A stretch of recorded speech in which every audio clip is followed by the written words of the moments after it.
I can hear you. Okay. Now we're live. Now we're live. Now we're officially live. I greatly Official. appreciate that shout out there, T-Bag. Yeah. Yeah, man. What shout out? That shout out that you did that I put on my channel. Oh yeah, on the podcast we did in the middle of the night the other night. He shared that with me actually. He was excited about it. Yeah. Oh yeah, I forgot all about that. We had some technical difficulties with that. I think that's contagious technical difficulties. So you can blame us for whatever difficulties we're having today. But yeah, shout outs always. Which we live. Yes, this is always guys. contagious I mean, around myself because live. Grandmaster is having such a hard time doing this. It's not easy. Well, we figured it out, but it's not easy for everyone. I have quality control issues majorly. That's how come you don't see me directly post something. And that's how come on the T-Bag shout out, it says, please refer to this video for quality control comments. And you see how difficult it is to become a freedom fighter. Freedom fighter. It is good to we're here, we're good, and I gotta say that it's here. And again, Zero, we got Tyler Bass, YouTuber, and Mark Roth. This is my producer. This is the main man. He's the producer. He's the guy behind the camera. Correct. He's the guy who mixes it up and edits all the videos and makes me look good. Right on. Can I call you the producer? Yeah. Nice. He said, yeah, great. Okay. We have now. This is with Tyler Bass, a fellow caller, a guy who's been around for a while, and 29 years. He went viral with it is an honor.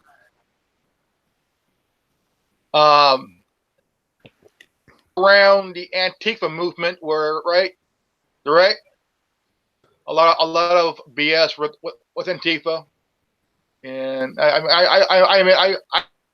seen a lot of videos of them insane nonsense, and really, I mean, do some damage on to First Amendment, Second, and I mean, just share an idea and a peaceful discussion. Many times that we all seen before, and can you tell us about your experience with it? With people trying to shut down like the First Amendment and all that? Is that what you're asking me? Yes, your experience, freedom warrior, freedom fighter. Oh man, it's not even about just freedom warrior, freedom fighter aside, just living your life. Like you can't go out and just express yourself. I've been a stand-up comedian for 3-4 years now, not that long, and I'm learning how to do it. And I go up at open mics, and like if you express yourself outside of the normal opinion, they shut you out. And that was really my first experience with that, was people not putting me on shows for, making a joke about this or saying this certain word or, having a certain political opinion, even if it's just in a joke. Like it's just because you joke about something doesn't necessarily mean that it's your opinion. It's a joke, This brother. This was this was here a legitimate interview, having a conversation with T-Bag, Tyler Baggins. Yeah. Well, I appreciate that, because I don't have offensive things to say. Like, I'm not an offensive person. I'm not a bad person, and I'm not here to hurt anybody. And for people to, take your jokes or your political opinions and put those on you as if you're a violent or dangerous person is just absurd to me. And like, all you got to do is sit and chat for a little bit. I'm trying to have fun. Like, That's my main thing. I want to have fun. I want to get back to the days where we can have fun with each other, whether we like each other or not. Let's have fun with each other, man. Well, debate was actually a thing, and these people didn't go insane because you wanted to express yourself and wanted to actually have a conversation about expressing yourself. Debate was actually a thing in the 80s and 90s. And I do believe that some of these millennials have were easily mind controlled over. Well, I think it's just because they don't pay attention to those issues. They are concerned with other things. They're concerned with. I think they just think they already know what the answer is. Like they just know that it's you vote the Democrat and then the good things happen. I think that's how a lot of people treat politics nowadays. Yeah, no, they don't think. They don't think about it. They let a governing body above them, whether, I support teachers, so I have to support the Democrats, or I'm in a union, so I have to vote straight Democrat. Like, they don't think. They let other people above them think for them, and those people, those bureaucrats that are making the decisions, they've gone completely haywire, and they're only thinking about themselves, and they're thinking about their constituents only so far as what can we get away with before they turn on us. That's not, they're not really for their constituents the same way, because it's top down instead of bottom up.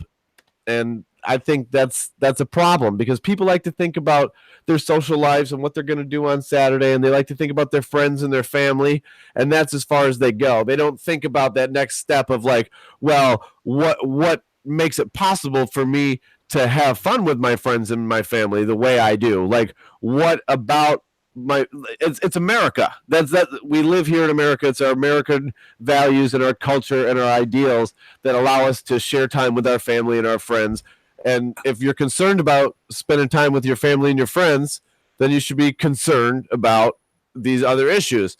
So I think connecting those things is really a big step. People should not be afraid of their governments. Governments should be afraid of their people. I said that. That's a quote from me, actually. I've had this for about a year or two, a few years now. So about 10 years ago, we lost a good There we go. Video. kind of a mentor, George Carlin. Yeah, George Carlin was awesome. We lost a comedian, but also a good mentor who not just did his shows, but also taught us something. About 52 years ago, Lenny Bruce, he was the comedian that broke down the doors for freedom of speech, where you can say anything without being offensive. I mean, you can be offensive and still have that right to free speech. I mean, you had Lenny Bruce, you had Richard Pryor, you had Paul Moody, Bill Hicks, Richard Belzer, and now you have Bill Burr, who is really out there, really just tearing it down like crazy. Yeah, he's one of the only ones out there actually like having the voice of a man. You know, like who sounds like a man. He sounds like a guy. He sounds like a dude, like a guy down the street. Like, that's a real person, and it's refreshing. And I wish there was more of that. But as far as the up and comers, that's been killed off. They know that's not the way to the top. They know that's not how you make it.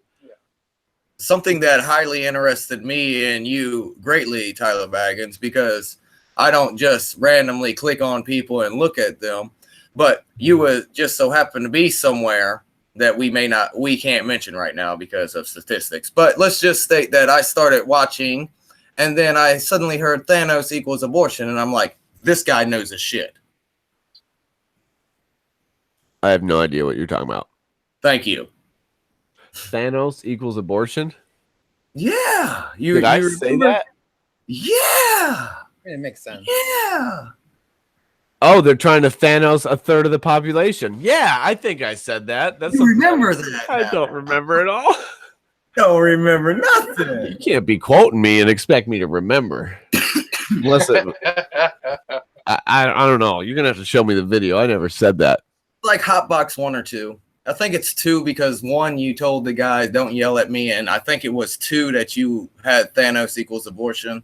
But I actually made a actual comment down there wherein said you can click on it, you'll start talking, and then this is the end of it. This section, I made a comment on the specific video.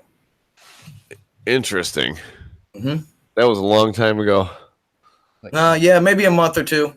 I guess it wasn't that long ago. Oh my god. Well, I'll trust you. And yeah, that was a great thing I said. Mm-hmm. Mm-hmm. Because technically, yes, in a sense, you're getting rid of what could have been here already.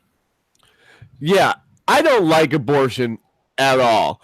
And, you know, I think the pro-choice, pro-life, that's a tired argument. Like, I'm not worried about pro-choice or pro-life. I'm pro-responsibility. Like, be responsible for yourself. If women are responsible for themselves and their children, they won't have abortions. And if men are responsible for a change, you know, I mean, there's a lot of good men out there, but men need to pick it up and say, let women know that their children are going to be taken care of, and they're not going to have a baby that is going to starve or have an awful life. Like, we all need to step it up, and like, women need to step it up with their standards and stop banging losers. And guys need to say, well, if I want to find a lady, I better become a little bit better. And be responsible.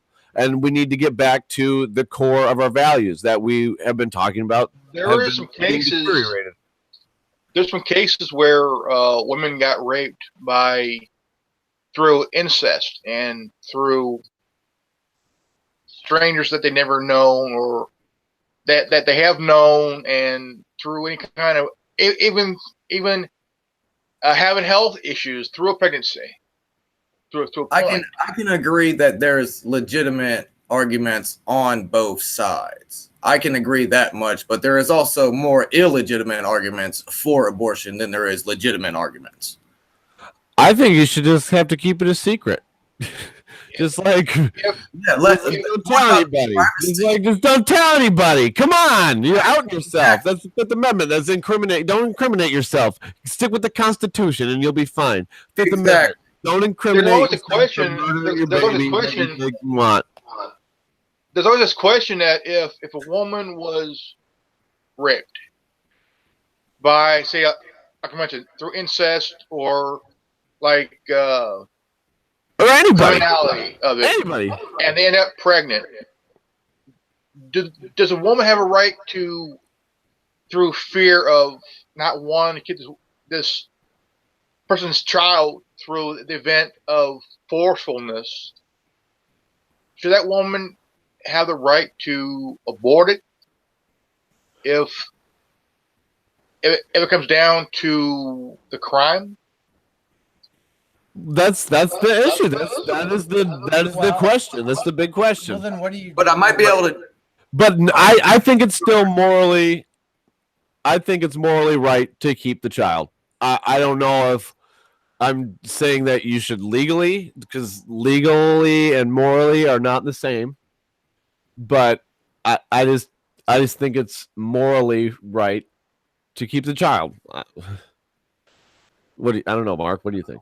Well, there's situations where maybe she would want to keep the child, as fucked up as that is. Like, you think that's fine? You think it's like, okay, or what if it gets into a situation where like they're in an incestuous relationship and they've had like 8 kids? At what point the law just never steps in, and you just there's a case in the UK where this elderly guy had his daughter locked up for nearly 2 decades. And he would go down and rape it, and basically rape his own daughter and gave birth to 7 of his kids. That's insanity. Yeah. And to base your logic for what everyone should do and what everyone should be accountable for off of that one anecdote is insane. Like you can't base it off of the extremes. Like, I don't know. I don't think we should be basing policy off of this guy who raped his daughter in the basement 70,000. Like, that just doesn't seem like the guy we should be basing the policy off of. And I don't know. Like, I could see this getting so crazy. Like, I saw an article about a lady who had her 27th abortion today. Like, why don't you sterilize yourself? Like, Come on, like you don't have to get pregnant. But she said she likes being pregnant, and she likes to know that she can create Damn. life and end life. Oh, that's And like, what That's- in the hell? That's That is, extreme. it is. But like, we shouldn't be basing off of her because she's not normal. We should lock her ass up in an institution. She's crazy. She's a psychopath. And with all, like, I think this is gonna. This abortion thing, it's like China had a mandatory abortions basically, or you'd have to be super rich and pay money, and what they did was they would abort all their female babies. I think in America the opposite is going to happen. All these feminist pro-choice like abortion hounds, they're gonna get pregnant, and if it's a boy they're gonna abort it, and then they're gonna raise a bunch of like lesbian raised feminazis, and that's how they're gonna win the voting block right there. They triple the voting block, 3 women for every one. They just abort every male baby because they can have this genome testing now where you can tell and basically pick. You can have designer babies, and they know the sex of the baby, and you can tell the sex of the baby at 16 weeks, and you can abort it up to 30. Well, why don't you, like you find out it's a boy, split that boy's brain right in two before he ever comes out in the world and starts raping and incesting little girls into having babies they don't want and can't abort. But Yeah, we're on the brink of Gattaca. well, Gattaca with abortions.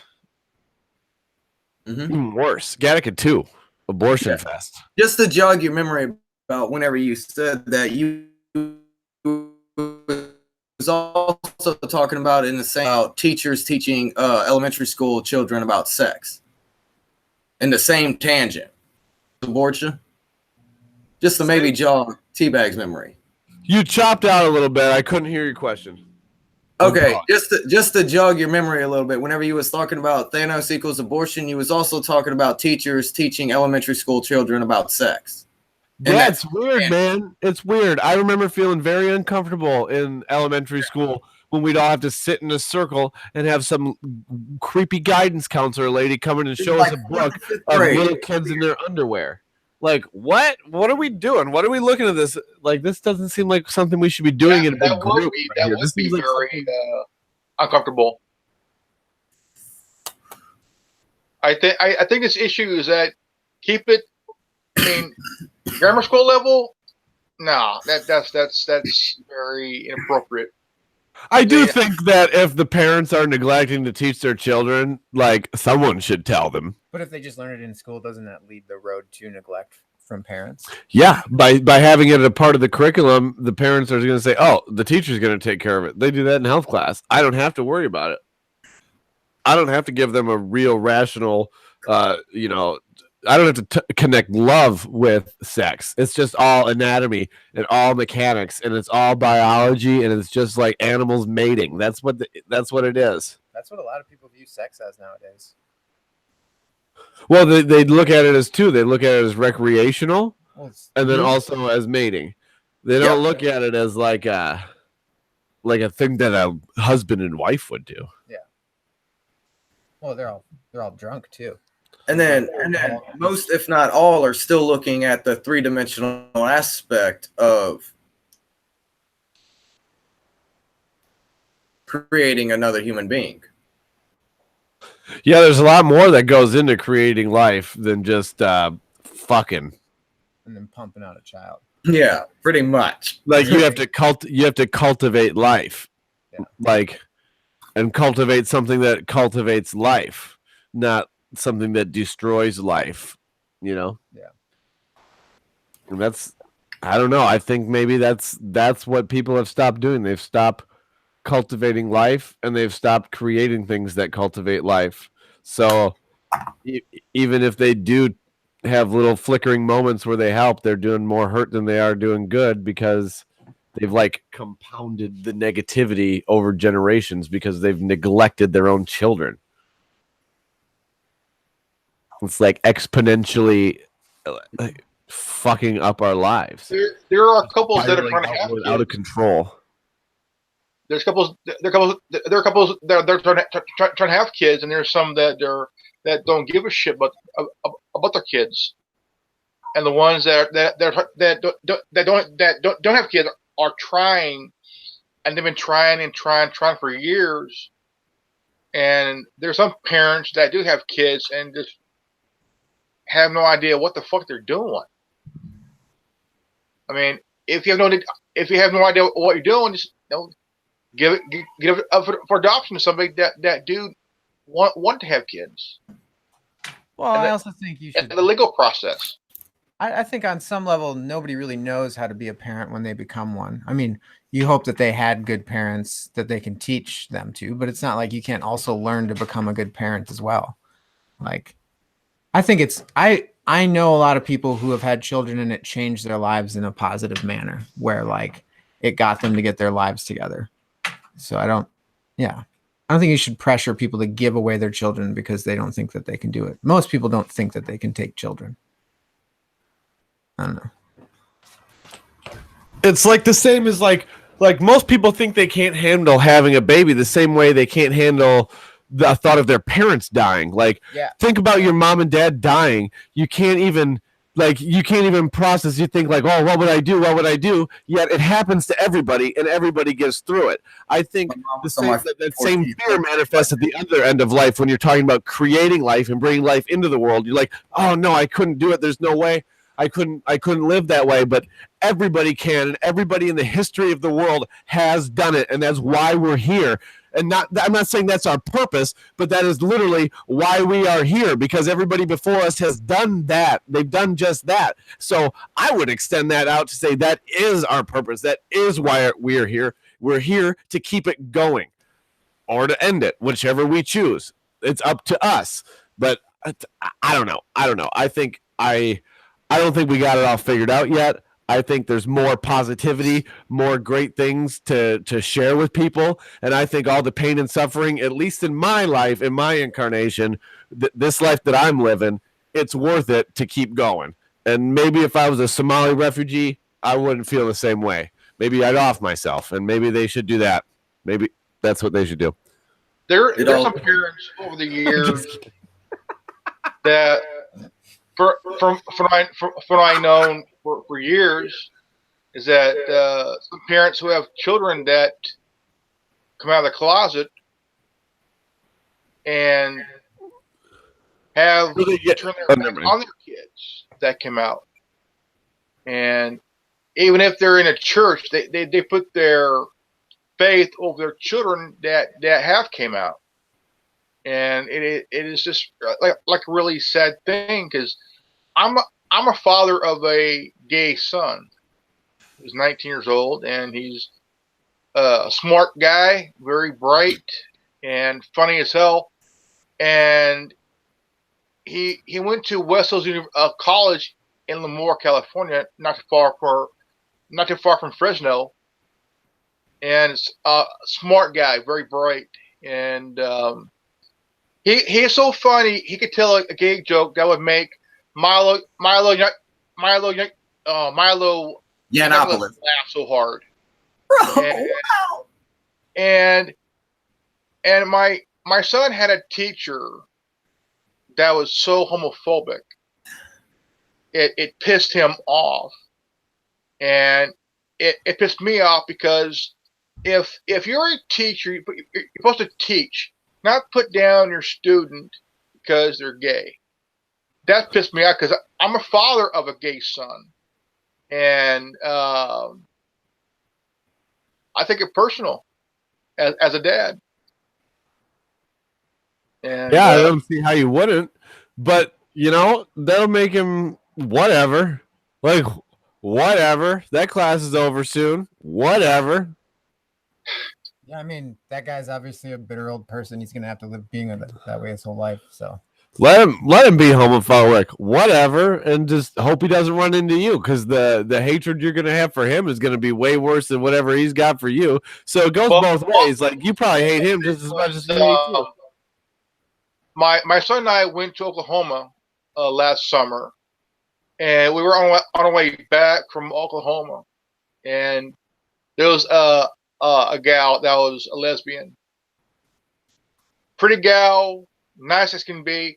Her and my son talked, and I was talking to her for a moment, and I discussed that, I'm very proud of my son. I admit this. I am very overprotective of my son. And she gave me a compliment about, hey, so that's good. I mean, I am a proud dad. And like I said, my son is funnier than hell. I mean, he could come up with the funniest gay jokes that it would make Milo Yiannopoulos laugh his ass off. He should do stand up. Your son Gay is good. people are funny because they get made fun of all the time. It makes people funny. That's what makes him funny. That's what makes him strong. That's what makes that aspect of his character come out, is because people are mean, or like he feels rejected. Like we know from personal experience, like you're not funny if you're not like reaching out for attention and people to like you. Like, you know what I mean? It's just a natural ability that comes out when you are like starved for that, or like you've got some sort of a wound that you're trying to heal. It's just the way it is. And it's fine. Like, it is what it is. And, you make the best of it. And hey, if it makes people like you more to be funny, then that's what you got to do. That's how you get by. It took me a while because when he told me when it came out, it took a while for it to sink in. I didn't say anything right away. I wanted it to sink in, to understand, and look at these parents who are from a tradition that how when they were growing up, you never were that. You were a straight person who should be with somebody that's also straight and whatnot. But now it's a total teabag froze.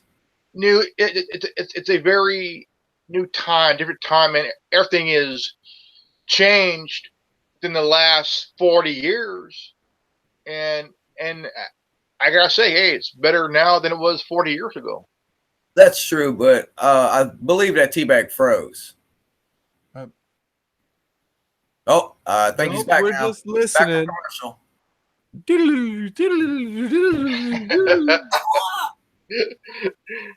were just listening intently to that gay story. Yeah. Hey, that wasn't a native. That was a great story. And, Yeah. Things are changing, and there's good and there's bad that goes with it. And I don't know, as long as it's the same thing with, I don't care if you're gay at all, but don't talk about it to kindergartners. And same as I don't want you talking about regular straight sex with kindergartners. Let's not bring that up until puberty. How about once you start getting little boners, then we can start talking about where you're going to put your boner. But until you get one, why are we talking about you're putting your horse before the carriage? You're putting the boner before the other part. I don't know what that with the carriage. You're putting your boner before the carriage. Right. Just don't poke your eye out. Don't poke your eye out.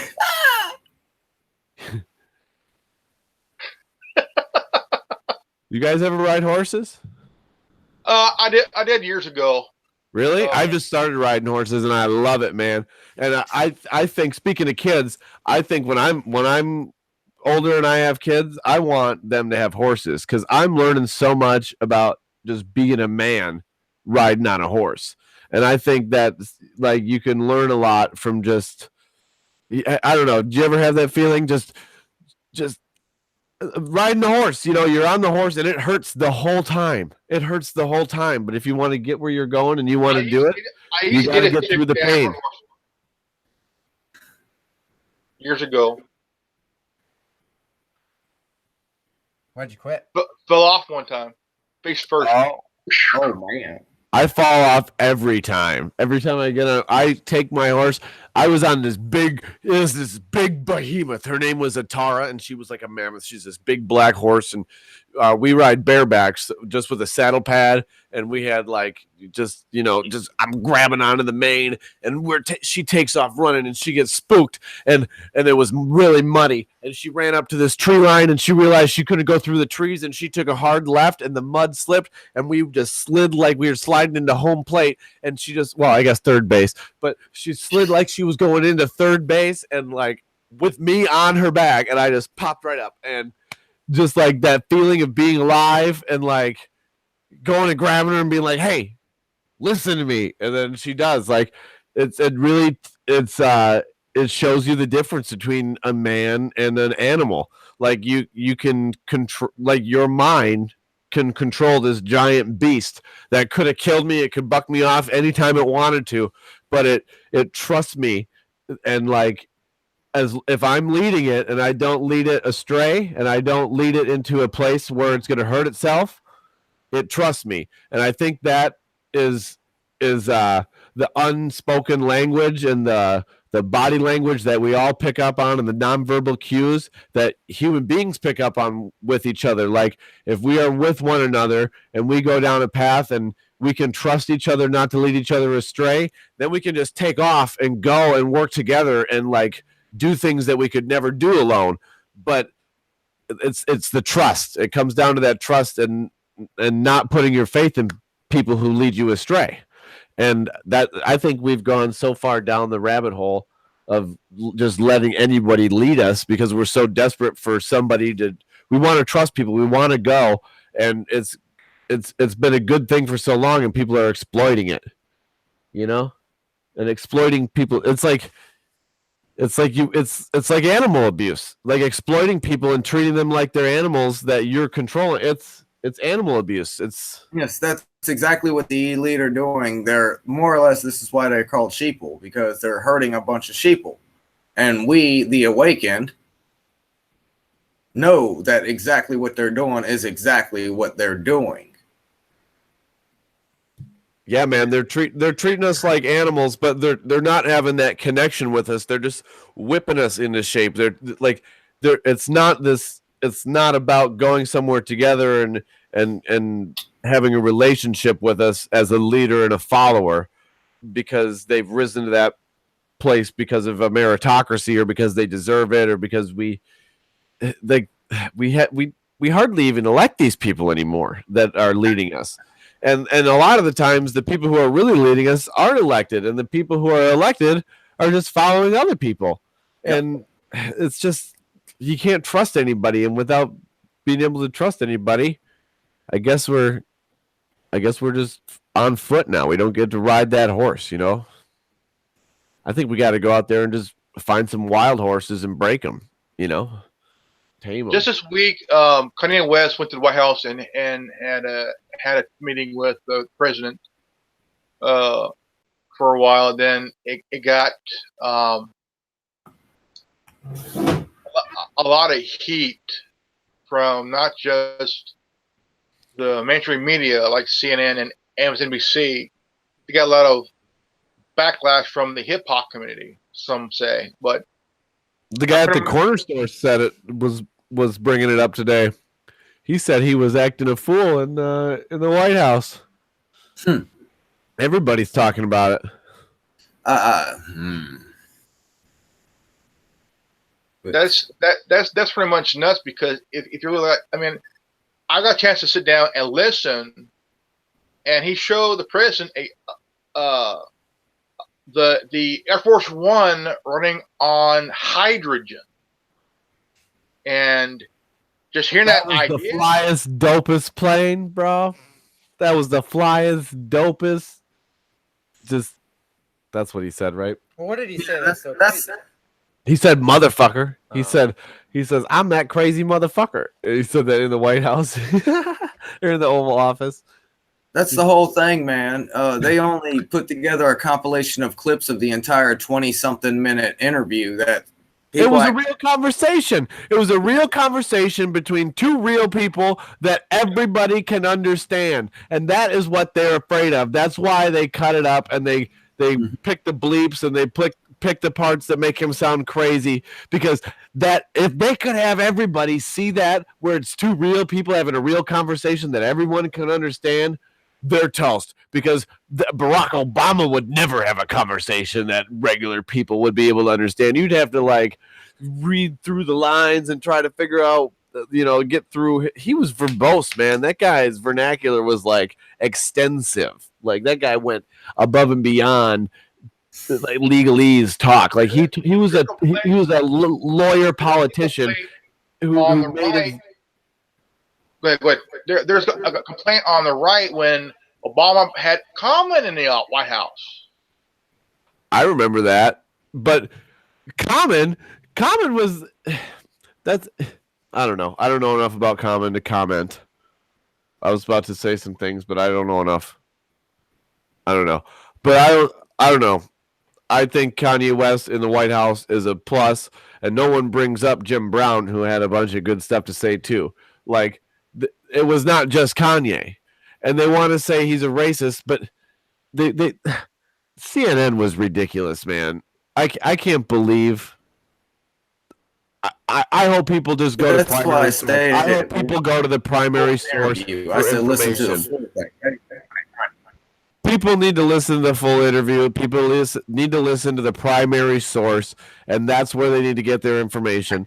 And the fact that Trump has the ability to just go on the White House website and post a video of him and Kanye West, uncut, unedited, they cannot fight that. There's nothing they can do in having a real talk. And maybe they're dumbing it down for the cameras. You don't know what they're doing. They're geniuses. They're business moguls. I have a feeling they're kind of dumbing it down and not talking as deep as they need to like really get stuff done, but they're taking it down a level so everyone can understand it, so everybody can get on board, because that's why people don't get on board with a lot of these politicians, because they talk so much, and you can't get on board with what they're saying because you can't even understand what they're saying. You don't even know their position half the time. And at least Donald Trump and Kanye West stand for something, and they don't care. They're not trying to get out of what they're saying. They're not trying to backtrack on their positions. They might change their mind or whatever every once in a while, but they're not backtracking, and they're not trying to get out of it. They're not trying. And this goes back to the abortion thing. It works on things besides abortion. It's pro-responsibility. That's what it is. It's just be accountable for yourself. Be accountable for yourself. Basic sense, not common sense. Yeah, Kanye sense, not common sense. How's that? Basic sense, not common sense. Basic sense. I gotta say that talk was pretty good and very, I mean, in my opinion, very historic, honestly. And I mean, it did bug me when they went after his mom, saying that his mom was rolling in her grave. Fuck that shit. She was smiling down at her son, expressing his knowledge on shit. Yeah, and you know what? Kanye is trying to change the world, man. And if all this was for nothing else but getting Colin Kaepernick and Donald Trump in a press box at the Super Bowl wearing a matching hat, and if they can do that, like he said, he had the balls to say that in front of Donald Trump and all the cameras. I'm sure he didn't tell Donald Trump he was going to say that. But like, if he can get Donald Trump to do that, he might change the world, man. He might change the world. He might get the black vote for Donald Trump, because people might actually see through the lies for a change, because it'll be obvious at that point. And then he brought up Larry Hoover, which is an interesting case, who we were actually just talking about last week before this all happened. And then Kanye brought him up in the White House. And if they could get him out there, or a guy like him, like, I don't know if you know much about him, but he was like a gang leader who was reforming, and he decided to stop the violence and just be like a community leader. And as soon as he did that, then they came and cracked down on all his crimes, and they tied him up for later. So they really didn't care until he was a positive influence in the community, and he started having black-owned businesses and letting people be accountable for themselves and accountable for their own neighborhoods. And that's those two things they don't want. They don't want real talk in the White House and in Washington, and they don't want people being accountable for their own communities. They want bureaucracy, bureaucracy, bureaucracy to no end. That's that. I mean, I can agree with that big time, man. I mean, Henry Kissinger said about our troops that they're nothing more than a mindless brutes during the Vietnam War. And well, I mean, that is kind of what you sign up for to a certain degree, but that to say mindless is not. I don't think. I think you might become mindless, but you still have to maintain your soul, and then that's how you can stay moral in war. I don't know. I've never been there, but Played a lot of Call of Duty. Jesus Christ. Stolen valor. That's what we call that. That's called stolen valor. You didn't earn those medals. You just pushed X 30 times.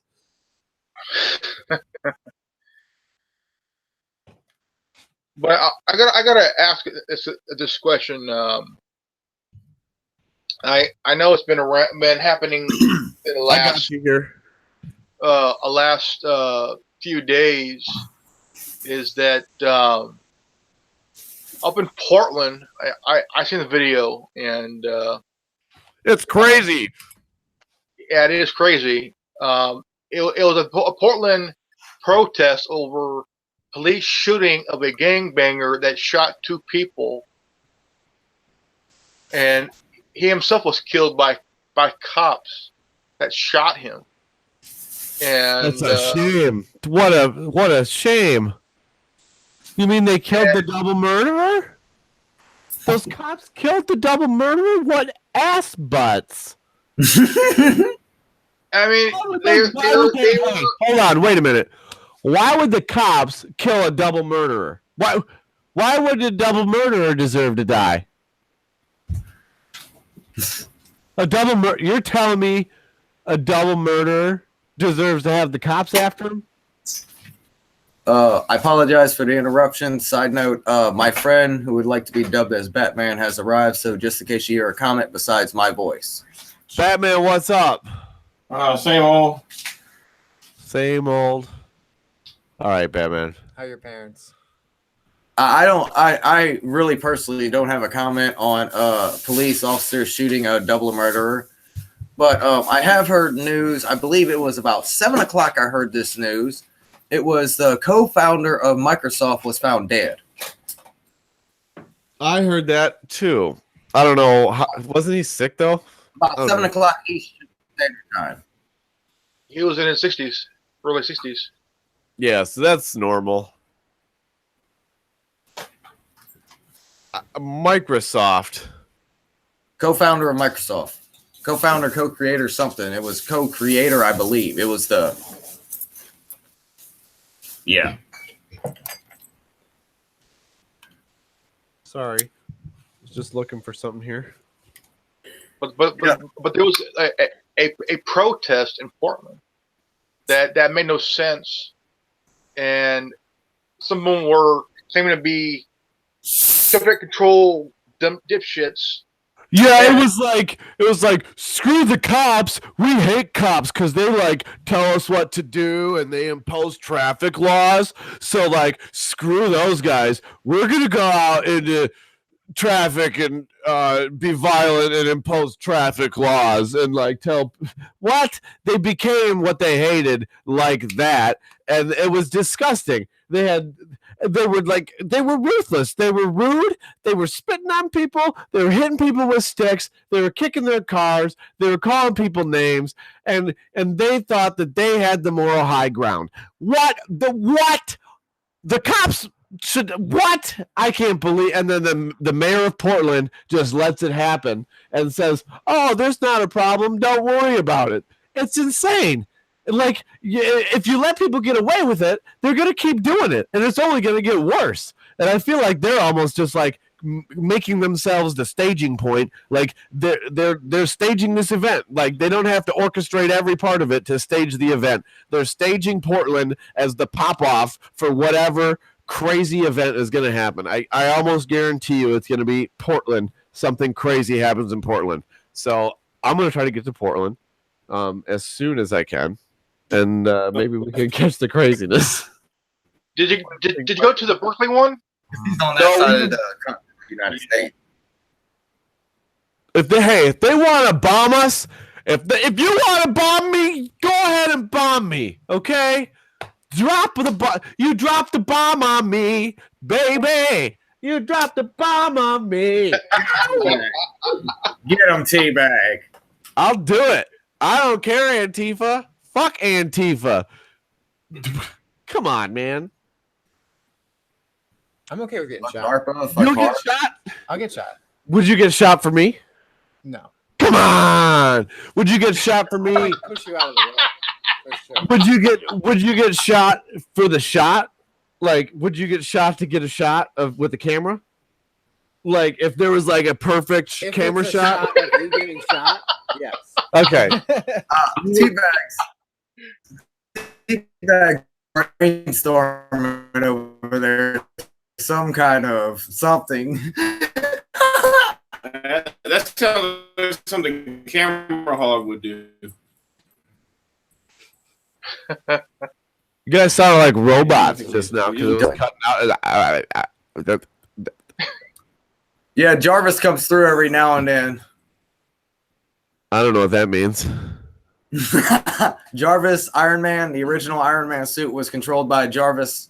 Jarvis comes through every now and then. Gwyneth Paltrow, right? No, that was what's her name? I've lived under a rock, so I have to refer to Batman for different. That was Penny Lane. Yeah, I was gonna say Penny. Okay. Penny Lane was the Beatles. No, that's the Beatles. Penny Lane's the Beatles. What are you talking Yeah, about? that was one of their songs on the White Album. Hey, do you guys like this one? Oh hell yeah, that's a classic. Other than look at the back. Tweak. Hey, wow. hey, zero. Yo. Remember how I gave you a shout out the other day? All right, bro. I really like to give shout outs to fans, so I'm going to give another shout out to another fan, all right? I actually have my biggest fan right here, so I'm going to give a shout out to my biggest fan. I love this guy. This is why this guy is the coolest motherfucker in the world. Well, he needs that for the hot box, right? You definitely need that for the hot box. Oh man. I don't think it works. I was going to talk through it like Darth Vader, but it's not plugged in. Oh, Nice. I forgot. That was so cool. I had to put sunglasses on afterwards. That was so cool. I'm wearing sunglasses now. I gotta say, Oh shit. this is by far one of the best interviews on here on the Anonymous Liberty Media channel. Like I said, this is very entertaining and very learning, big time, pig time. No bullshit, no more, no less. This is a awesome interview with Tyler Baggins, and I gotta say, this is awesome, man. Thank you. Yeah, hey, thanks, man. We'll do it again sometime. This was fun. We're down to like just talk with people, and if we can make a show out of it and make it entertaining and get the word out there and spread freedom, then that's what we do. Let's do it. Spread freedom.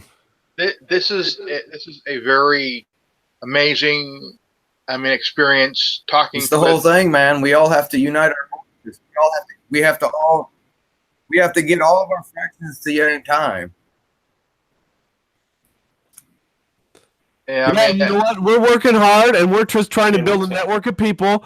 And you know, if you guys keep going with your channel, and we're gonna keep going with our channel, and we're all gonna get better at this, and we're all gonna go at our own pace.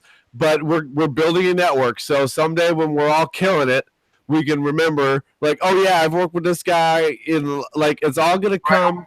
It's all gonna come full circle, and we're gonna remember each other. Like we're helping each other get better at what we're doing right now. You know, like I need this. This is fun. It's fun for me.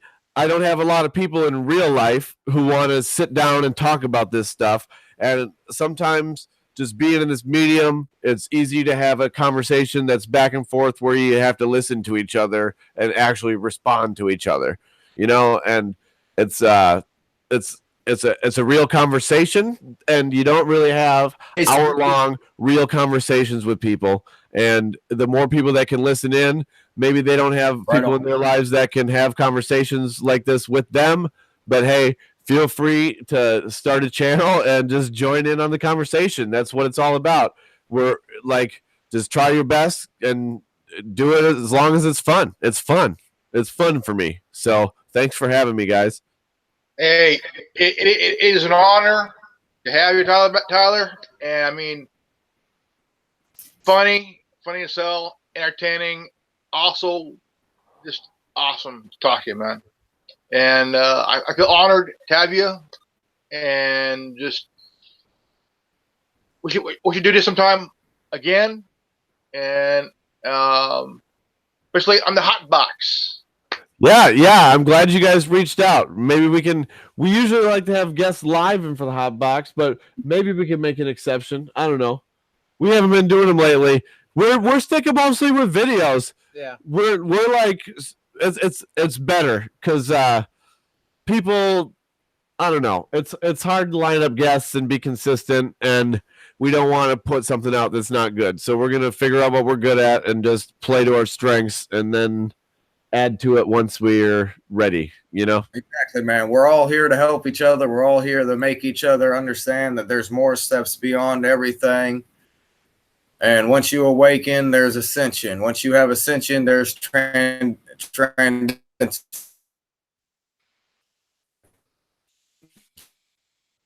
had one of those. I guess you froze a little bit. Yeah. You there, Kirsch? Yeah. All right. It's been an hour. Yep.